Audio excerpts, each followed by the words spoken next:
One of the biggest stories happening off the field is the football broadcast that they've got going on. So I'm curious about your thoughts to the approach and the very play-by-play heavy, casual interviews during the game. It's completely different than what we've seen in the past. I'm curious, but if you had a chance to see them or how you feel about it. Yeah, I've seen some. And you're right. It's completely different. I mean, I think if you are a diehard game watcher, maybe that's not for you. Like if my team was playing in that game, and I don't have a team that, so to speak, that way. So it's easier for me to go to that broadcast. It's entertaining, and it's not heavy play-by-play. It's not, stuff's going on, plays are happening, kick returns are happening. You don't know how far exactly the field goal is, but that's not what that's for. That's for conversation. It's for getting to know Gronkowski, getting to know Marvin Lewis, Ray Lewis, getting to know whoever they have on there. Chris Long is one of the great guys to play in the game, in the last 15 years. So it's as much talk show and entertainment show as it is a football game. And it just depends on what you want to watch. I do find it interesting that it's on ESPN. It's the only way that it can happen because they have the rights to Monday night.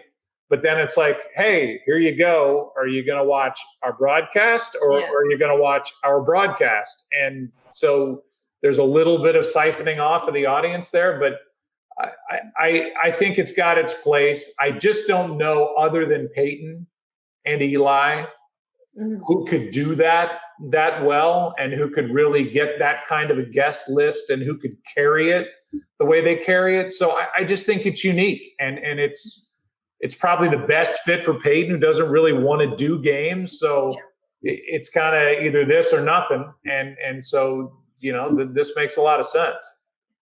And you yourself, you've been calling NFL games for X number of years now. And I want to put you on the spot for a second. So what are some of the most shocking games that you've ever called, or maybe 3 games or 3 calls that stick with you today that you still think about? Good or bad? Good or bad? Let's see. I would say the Stephon Diggs touchdown for the Vikings, the walk-off touchdown against the Saints, when everybody in the stadium, including me, was expecting that if they did connect on that pass and complete it, that he would just almost by reaction just jump out of bounds and give the kicker a chance to win the game. Instead, he turned around and was a hell of a lot smarter than me because there was nobody there and he ran down the sideline and the game was over. So it was breathtaking. A walk-off touchdown, which you don't get many of them, on an overtime game in Seattle.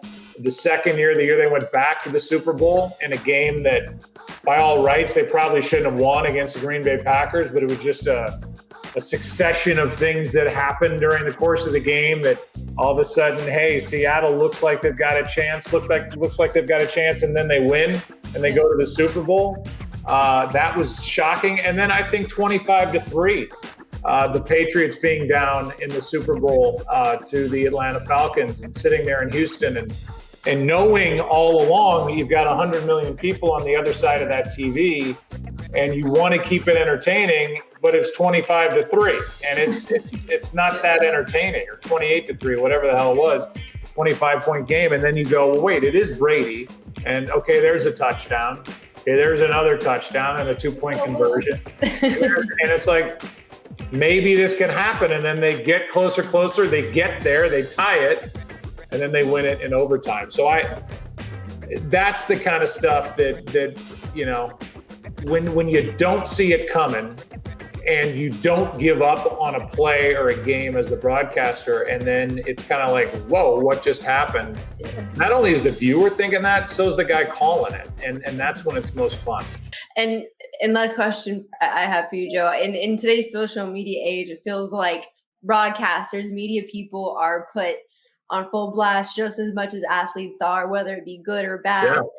I'm curious how I know I've read your book, but I would love to know, and for our audience too, how you stay above the noise, because I think all people in different walks of life deal with stuff differently, but how do you go about doing it at the level you're at?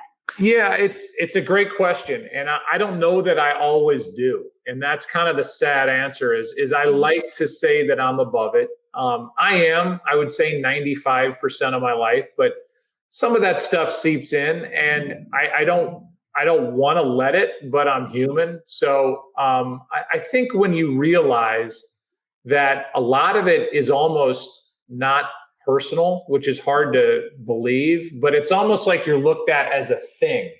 And so when people say, "Oh, you suck," or "you hate my team," or whatever, and then you say something back, they're like, "Oh, wait, I think you do a good job," but so it's almost it becomes like who can give the bigger insult, but it's just fans that are mad because their team just lost, or fans that are mad because you're perceived as saying something that's not 100% complimentary of a team or a player that they love.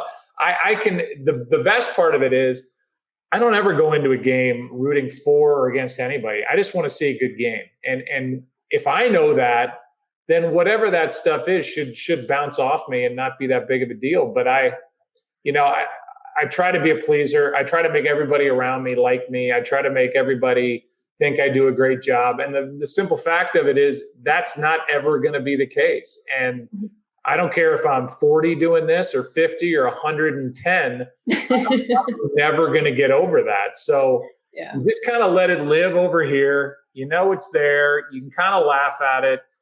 And until somebody at Fox that pays me to do what I do ripping me on Twitter, it really probably doesn't matter.